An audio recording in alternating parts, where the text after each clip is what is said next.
The Blanched Soldier. The ideas of my friend Watson, though limited, are exceedingly pertinacious. For a long time he has worried me to write an experience of my own.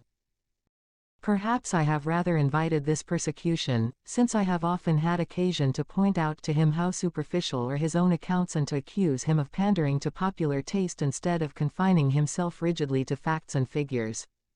Try it yourself, Holmes. He has retorted, and I am compelled to admit that, having taken my pen in my hand, I do begin to realize that the matter must be presented in such a way as may interest the reader. The following case can hardly fail to do so, as it is among the strangest happenings in my collection, though it chanced that Watson had no note of it in his collection. Speaking of my old friend and biographer, I would take this opportunity to remark that if I burden myself with a companion in my various little inquiries, it is not done out of sentiment or caprice, but it is that Watson has some remarkable characteristics of his own to which in his modesty he has given small attention amid his exaggerated estimates of my own performances. A confederate who foresees your conclusions and course of action is always dangerous, but one to whom each development comes as a perpetual surprise, and to whom the future is always a closed book, is indeed an ideal helpmate. I find from my notebook that it was in January, 1903, just after the conclusion of the Boer War, that I had my visit from Mr. James M. Dodd, a big, fresh, sunburned, upstanding Briton. The good Watson had at that time deserted me for a wife, the only selfish action which I can recall in our association.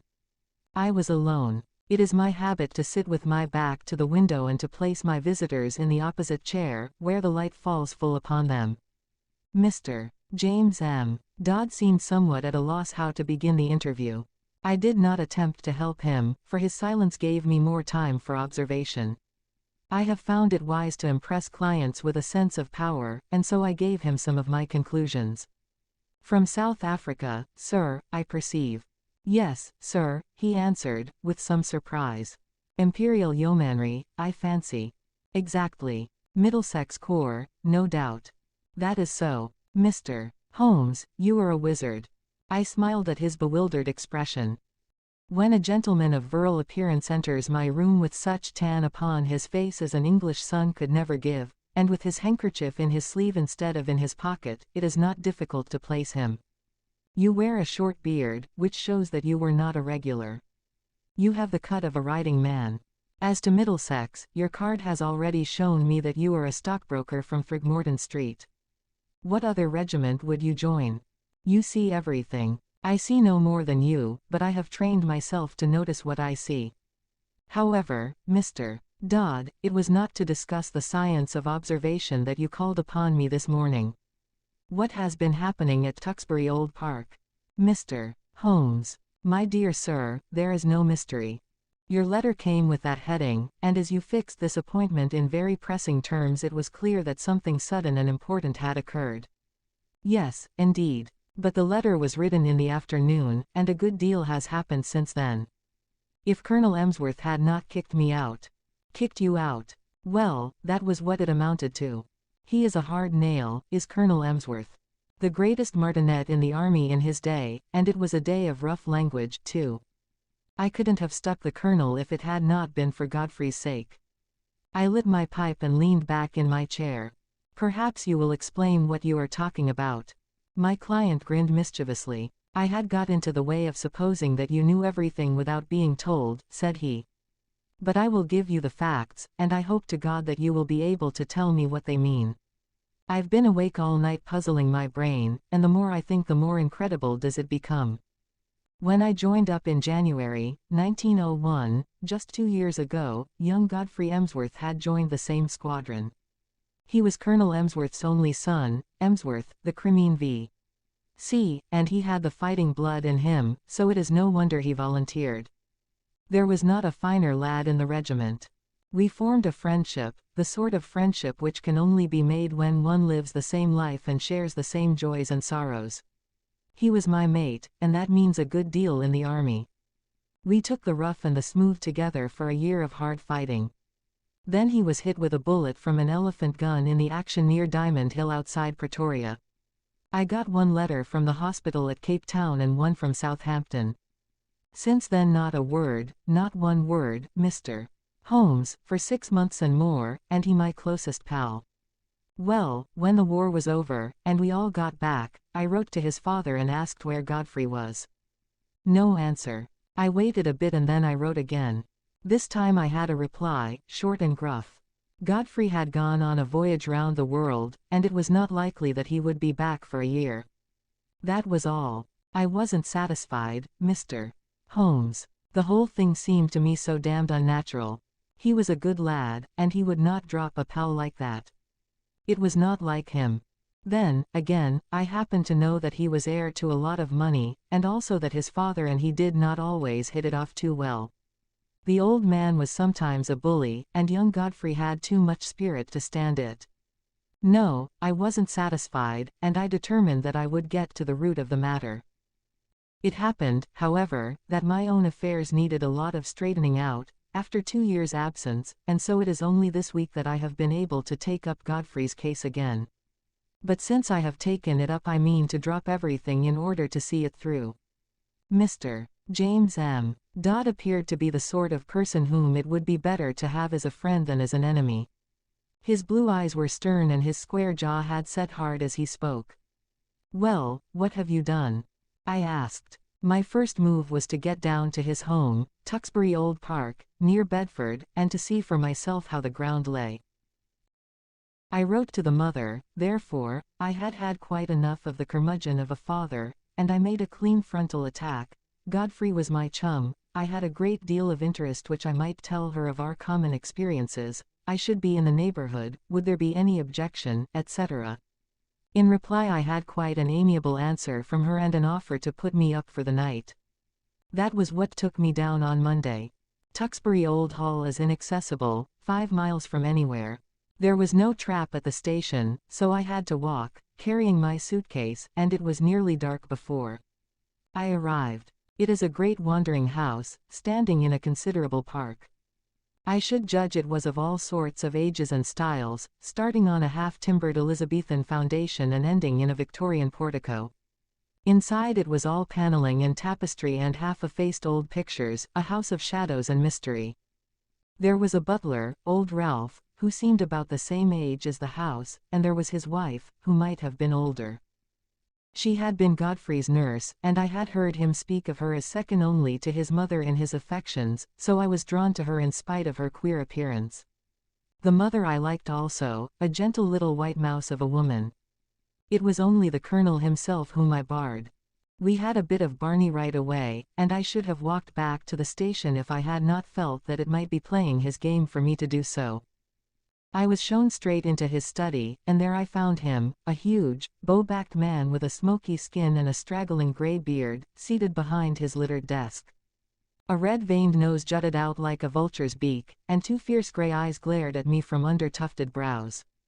I could understand now why Godfrey seldom spoke of his father. "Well, sir," said he in a rasping voice, "I should be interested to know the real reasons for this visit." I answered that I had explained them in my letter to his wife. "Yes, yes, you said that you had known Godfrey in Africa." "We have, of course, only your word for that. I have his letters to me in my pocket. Kindly let me see them." He glanced at the 2 which I handed him, and then he tossed them back. "Well, what then?" he asked. "I was fond of your son Godfrey, sir. Many ties and memories united us. Is it not natural that I should wonder at his sudden silence and should wish to know what has become of him? I have some recollections, sir, that I had already corresponded with you and had told you what had become of him. He has gone upon a voyage round the world. His health was in a poor way after his African experiences, and both his mother and I were of opinion that complete rest and change were needed. Kindly pass that explanation on to any other friends who may be interested in the matter." "Certainly," I answered. "But perhaps you would have the goodness to let me have the name of the steamer and of the line by which he sailed, together with the date. I have no doubt that I should be able to get a letter through to him."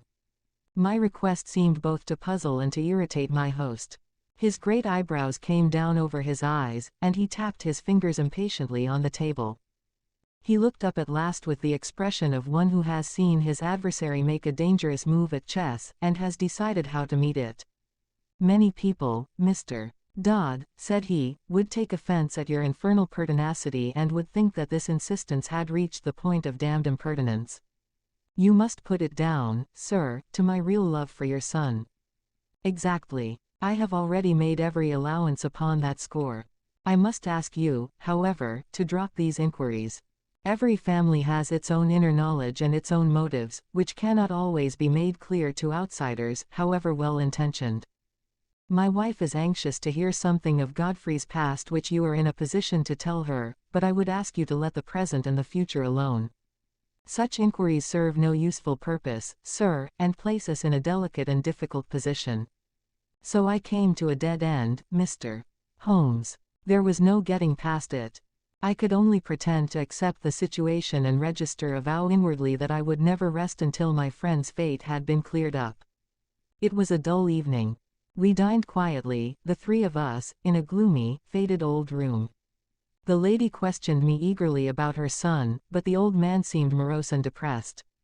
I was so bored by the whole proceeding that I made an excuse as soon as I decently could and retired to my bedroom. It was a large, bare room on the ground floor, as gloomy as the rest of the house, but after a year of sleeping upon the veldt, Mr. Holmes, one is not too particular about one's quarters.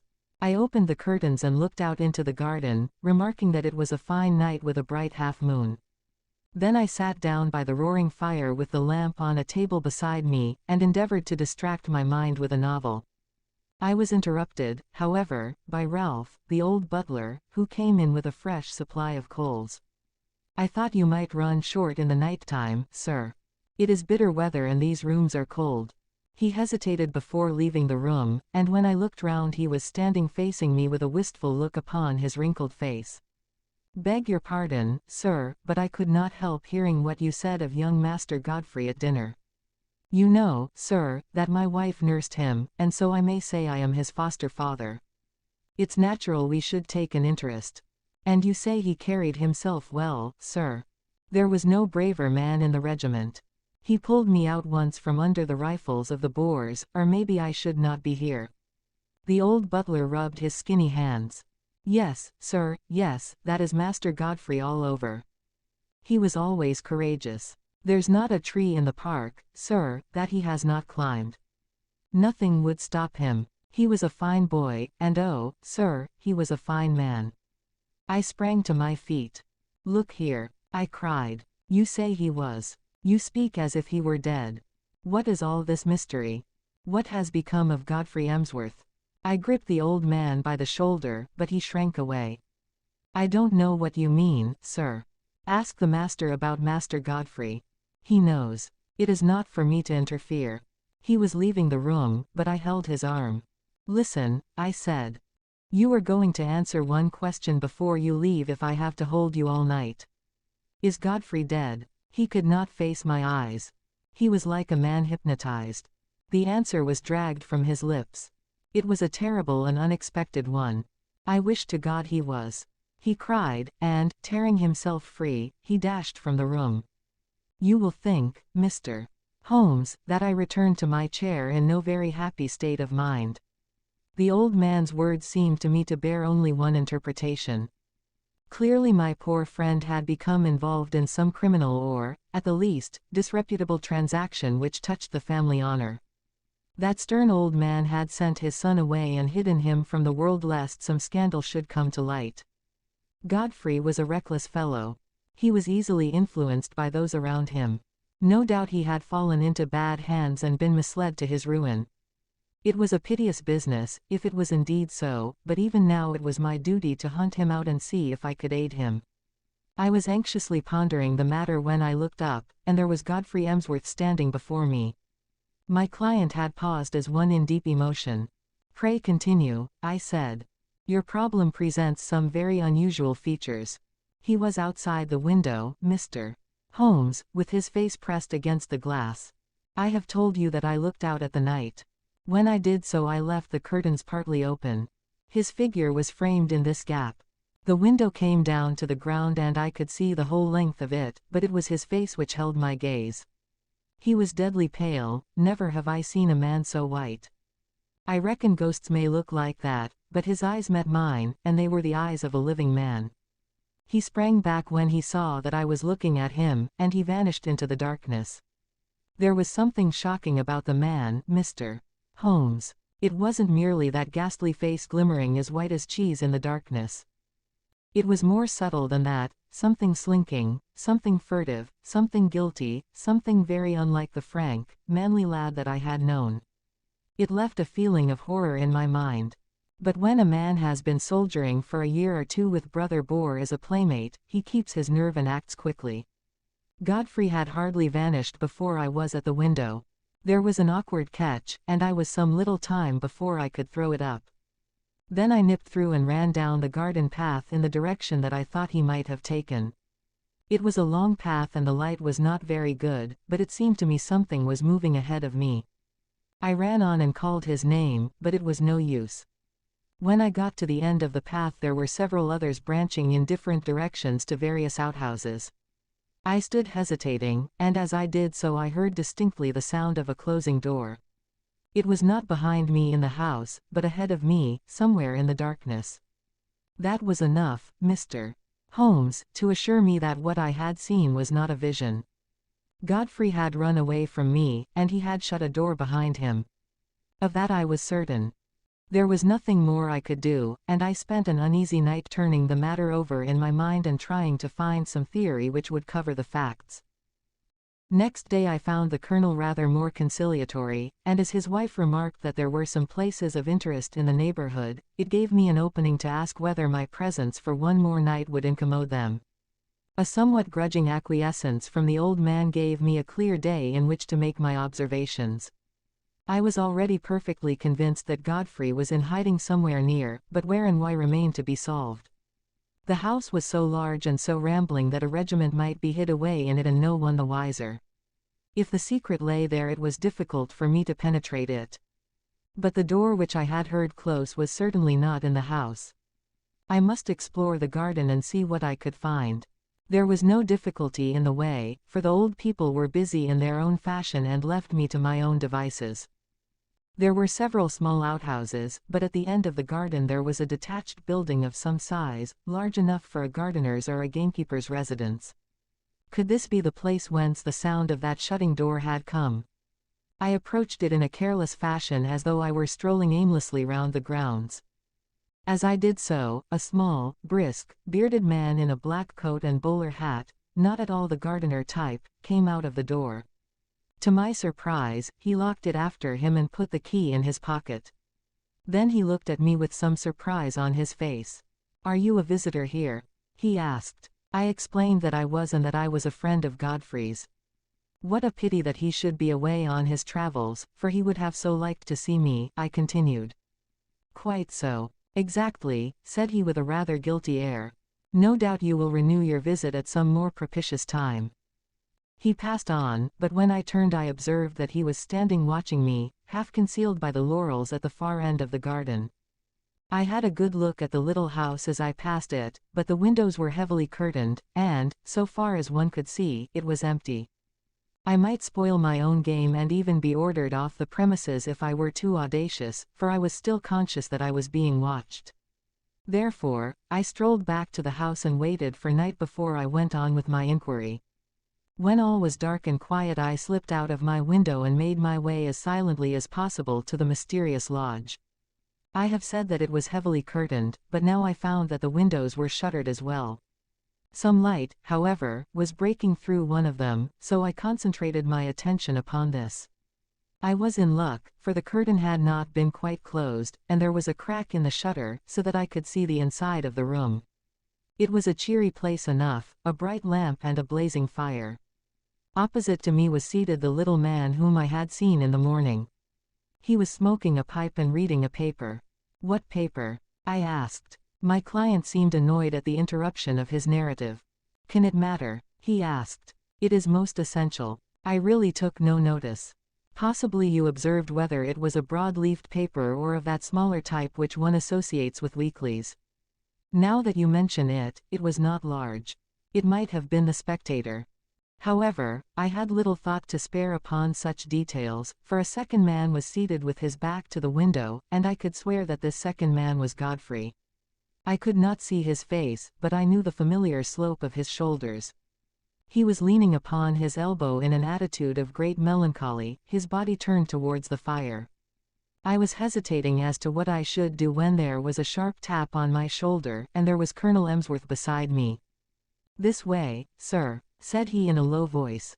He walked in silence to the house, and I followed him into my own bedroom. He had picked up a timetable in the hall. "There is a train to London at 8:30, said he. "The trap will be at the door at 8. He was white with rage, and, indeed, I felt myself in so difficult a position that I could only stammer out a few incoherent apologies in which I tried to excuse myself by urging my anxiety for my friend. "The matter will not bear discussion," said he abruptly. "You have made a most damnable intrusion into the privacy of our family. You were here as a guest and you have become a spy. I have nothing more to say, sir, save that I have no wish ever to see you again." At this I lost my temper, "Mr. Holmes," and I spoke with some warmth. "I have seen your son, and I am convinced that for some reason of your own you are concealing him from the world. I have no idea what your motives are in cutting him off in this fashion, but I am sure that he is no longer a free agent. I warn you, Colonel Emsworth, that until I am assured as to the safety and well-being of my friend I shall never desist in my efforts to get to the bottom of the mystery, and I shall certainly not allow myself to be intimidated by anything which you may say or do." The old fellow looked diabolical, and I really thought he was about to attack me. I have said that he was a gaunt, fierce old giant, and though I am no weakling I might have been hard put to it to hold my own against him. However, after a long glare of rage he turned upon his heel and walked out of the room. For my part, I took the appointed train in the morning, with the full intention of coming straight to you and asking for your advice and assistance at the appointment for which I had already written. Such was the problem which my visitor laid before me. It presented, as the astute reader will have already perceived, few difficulties in its solution, for a very limited choice of alternatives must get to the root of the matter. Still, elementary as it was, there were points of interest and novelty about it which may excuse my placing it upon record. I now proceeded, using my familiar method of logical analysis, to narrow down the possible solutions. The servants, I asked, how many were in the house? To the best of my belief there were only the old butler and his wife. They seemed to live in the simplest fashion. There was no servant, then, in the detached house. None, unless the little man with the beard acted as such. He seemed, however, to be quite a superior person. That seems very suggestive. Had you any indication that food was conveyed from the one house to the other? Now that you mention it, I did see old Ralph carrying a basket down the garden walk and going in the direction of this house. The idea of food did not occur to me at the moment. Did you make any local inquiries?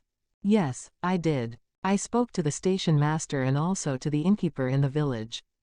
I simply asked if they knew anything of my old comrade, Godfrey Emsworth. Both of them assured me that he had gone for a voyage round the world. He had come home and then had almost at once started off again.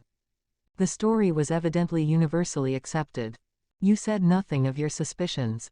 Nothing. That was very wise. The matter should certainly be inquired into. I will go back with you to Tewkesbury Old Park. Today. It happened that at the moment I was clearing up the case which my friend Watson has described as that of the Abbey School, in which the Duke of Greyminster was so deeply involved. I had also a commission from the Sultan of Turkey which called for immediate action, as political consequences of the gravest kind might arise from its neglect. Therefore it was not until the beginning of the next week, as my diary records, that I was able to start forth on my mission to Bedfordshire in company with Mr.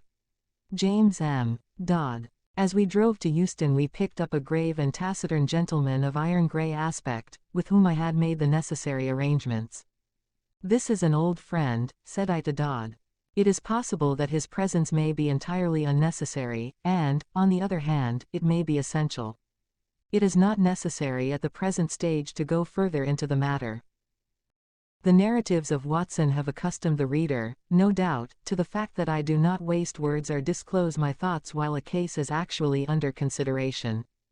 Dodd seemed surprised, but nothing more was said, and the three of us continued our journey together. In the train I asked Dodd one more question which I wished our companion to hear. You say that you saw your friend's face quite clearly at the window, so clearly that you are sure of his identity. I have no doubt about it whatever. His nose was pressed against the glass. The lamplight shone full upon him. It could not have been someone resembling him. No, no, it was he. But you say he was changed. Only in color. His face was, how shall I describe it, it was of a fish-belly whiteness. It was bleached. Was it equally pale all over? I think not. It was his brow which I saw so clearly as it was pressed against the window. Did you call to him? I was too startled and horrified for the moment. Then I pursued him, as I have told you, but without result. My case was practically complete, and there was only one small incident needed to round it off. When, after a considerable drive, we arrived at the strange old rambling house which my client had described, it was Ralph, the elderly butler, who opened the door. I had requisitioned the carriage for the day and had asked my elderly friend to remain within it unless we should summon him. Ralph, a little wrinkled old fellow, was in the conventional costume of black coat and pepper and salt trousers, with only one curious variant. He wore brown leather gloves, which at sight of us he instantly shuffled off, laying them down on the hall table as we passed in. I have, as my friend Watson may have remarked, an abnormally acute set of senses, and a faint but incisive scent was apparent. It seemed to center on the hall table. I turned, placed my hat there, knocked it off, stooped to pick it up, and contrived to bring my nose within a foot of the gloves. Yes, it was undoubtedly from them that the curious tarry odor was oozing. I passed on into the study with my case complete. Alas, that I should have to show my hand so when I tell my own story. It was by concealing such links in the chain that Watson was enabled to produce his meretricious finales. Colonel Emsworth was not in his room, but he came quickly enough on receipt of Ralph's message. We heard his quick, heavy step in the passage. The door was flung open and he rushed in with bristling beard and twisted features, as terrible an old man as ever I have seen. He held our cards in his hand, and he tore them up and stamped on the fragments. Have I not told you, you infernal busybody, that you are warned off the premises? Never dare to show your damned face here again.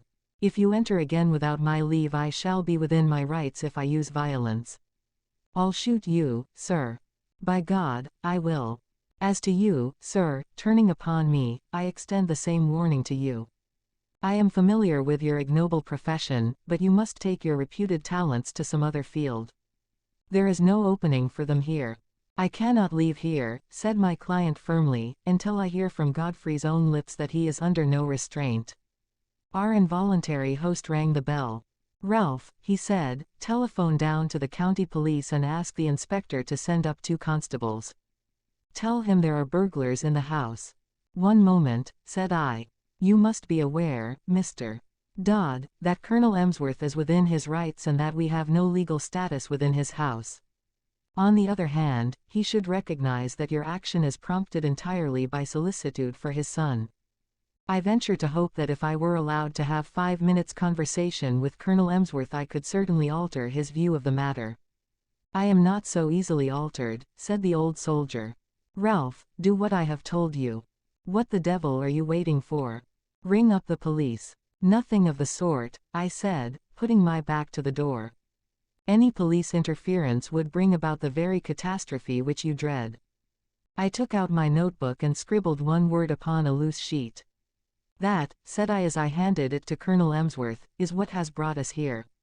He stared at the writing with a face from which every expression save amazement had vanished. How do you know? He gasped, sitting down heavily in his chair. It is my business to know things. That is my trade. He sat in deep thought, his gaunt hand tugging at his straggling beard. Then he made a gesture of resignation. Well, if you wish to see Godfrey, you shall. It is no doing of mine, but you have forced my hand. Ralph, tell Mr. Godfrey and Mr. Kent that in 5 minutes we shall be with them. At the end of that time we passed down the garden path and found ourselves in front of the mystery house at the end. A small bearded man stood at the door with a look of considerable astonishment upon his face. "This is very sudden, Colonel Emsworth," said he. "This will disarrange all our plans." "I can't help it, Mr. Kent. Our hands have been forced." "Can Mr. Godfrey see us?" "Yes, he is waiting inside." He turned and led us into a large, plainly furnished front room. A man was standing with his back to the fire, and at the sight of him my client sprang forward with outstretched hand. "Why, Godfrey, old man, this is fine." But the other waved him back. "Don't touch me, Jimmy. Keep your distance." "Yes, you may well stare. I don't quite look the smart Lance Corporal Emsworth, of B Squadron, do I?" His appearance was certainly extraordinary. One could see that he had indeed been a handsome man with clear-cut features sunburned by an African sun, but mottled in patches over this darker surface were curious whitish patches which had bleached his skin. "That's why I don't court visitors," said he. "I don't mind you, Jimmy, but I could have done without your friend. I suppose there is some good reason for it, but you have me at a disadvantage. I wanted to be sure that all was well with you, Godfrey. I saw you that night when you looked into my window, and I could not let the matter rest till I had cleared things up. Old Ralph told me you were there, and I couldn't help taking a peep at you. I hoped you would not have seen me, and I had to run to my burrow when I heard the window go up. But what in heaven's name is the matter?" "Well, it's not a long story to tell," said he, lighting a cigarette. "You remember that morning fight at Buffelsprout, outside Pretoria, on the Eastern Railway line? You heard I was hit." "Yes, I heard that, but I never got particulars. 3 of us got separated from the others. It was very broken country, you may remember. There was Simpson, the fellow we called Baldy Simpson, and Anderson, and I. We were clearing Brother Boer, but he lay low and got the 3 of us. The other 2 were killed. I got an elephant bullet through my shoulder. I stuck onto my horse, however, and he galloped several miles before I fainted and rolled off the saddle.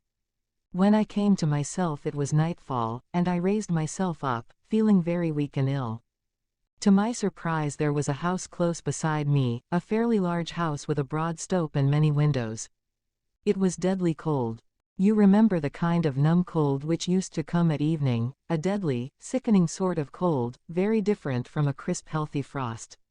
Well, I was chilled to the bone, and my only hope seemed to lie in reaching that house. I staggered to my feet and dragged myself along, hardly conscious of what I did. I have a dim memory of slowly ascending the steps, entering a wide-open door, passing into a large room which contained several beds, and throwing myself down with a gasp of satisfaction upon one of them. It was unmade, but that troubled me not at all. I drew the clothes over my shivering body and in a moment I was in a deep sleep. It was morning when I wakened, and it seemed to me that instead of coming out into a world of sanity I had emerged into some extraordinary nightmare. The African sun flooded through the big, curtainless windows, and every detail of the great, bare, whitewashed dormitory stood out hard and clear.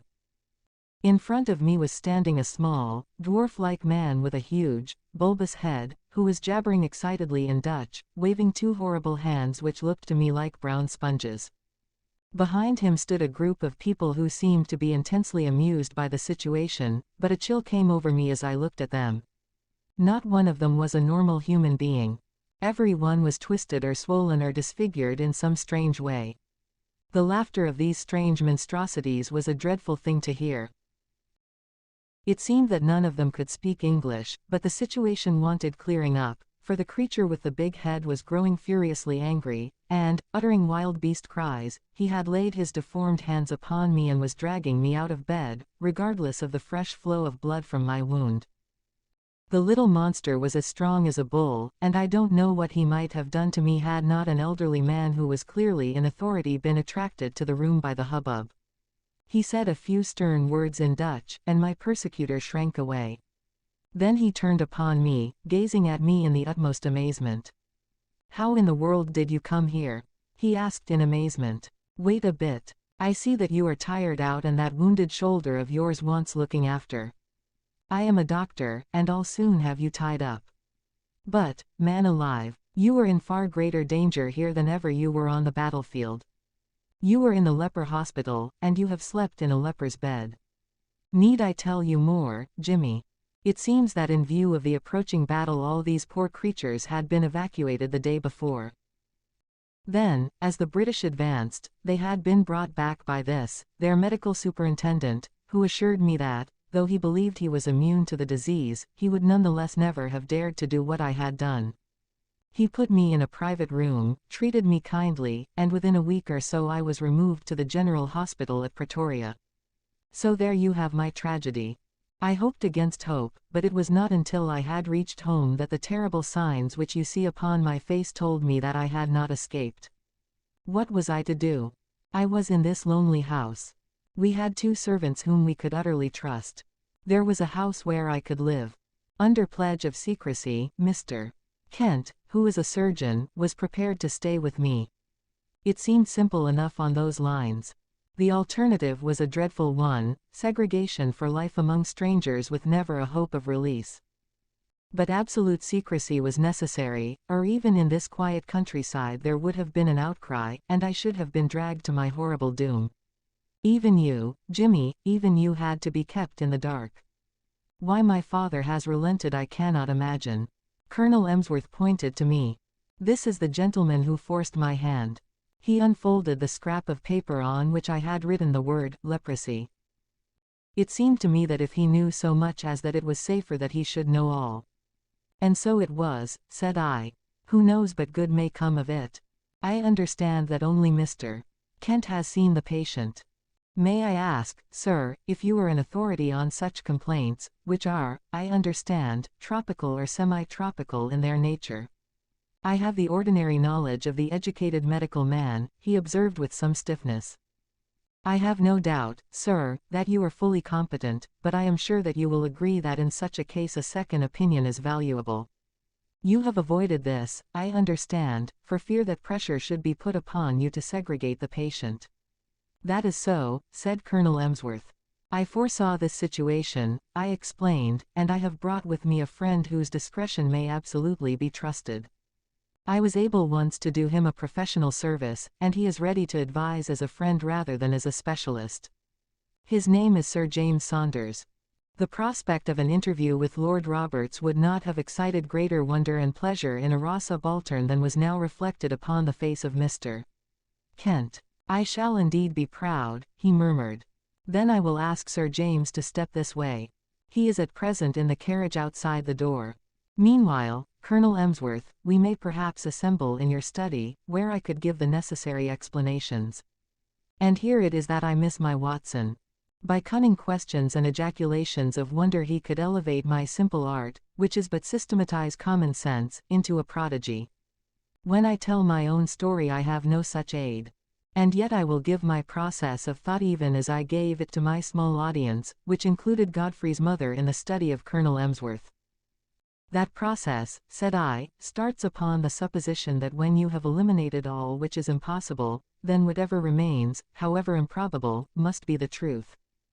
It may well be that several explanations remain, in which case one tries test after test until one or other of them has a convincing amount of support. We will now apply this principle to the case in point. As it was first presented to me, there were 3 possible explanations of the seclusion or incarceration of this gentleman in an outhouse of his father's mansion. There was the explanation that he was in hiding for a crime, or that he was mad and that they wished to avoid an asylum, or that he had some disease which caused his segregation. I could think of no other adequate solutions. These, then, had to be sifted and balanced against each other. The criminal solution would not bear inspection. No unsolved crime had been reported from that district. I was sure of that. If it were some crime not yet discovered, then clearly it would be to the interest of the family to get rid of the delinquent and send him abroad rather than keep him concealed at home. I could see no explanation for such a line of conduct. Insanity was more plausible. The presence of the second person in the outhouse suggested a keeper. The fact that he locked the door when he came out strengthened the supposition and gave the idea of constraint. On the other hand, this constraint could not be severe or the young man could not have got loose and come down to have a look at his friend. You will remember, Mr. Dodd, that I felt round for points, asking you, for example, about the paper which Mr. Kent was reading. Had it been the Lancet or the British Medical Journal it would have helped me. It is not illegal, however, to keep a lunatic upon private premises so long as there is a qualified person in attendance and that the authorities have been duly notified. Why, then, all this desperate desire for secrecy? Once again I could not get the theory to fit the facts. There remained the third possibility, into which, rare and unlikely as it was, everything seemed to fit. Leprosy is not uncommon in South Africa. By some extraordinary chance this youth might have contracted it. His people would be placed in a very dreadful position, since they would desire to save him from segregation. Great secrecy would be needed to prevent rumors from getting about and subsequent interference by the authorities. A devoted medical man, if sufficiently paid, would easily be found to take charge of the sufferer. There would be no reason why the latter should not be allowed freedom after dark. Bleaching of the skin is a common result of the disease. The case was a strong one, so strong that I determined to act as if it were actually proved. When on arriving here I noticed that Ralph, who carries out the meals, had gloves which are impregnated with disinfectants. My last doubts were removed.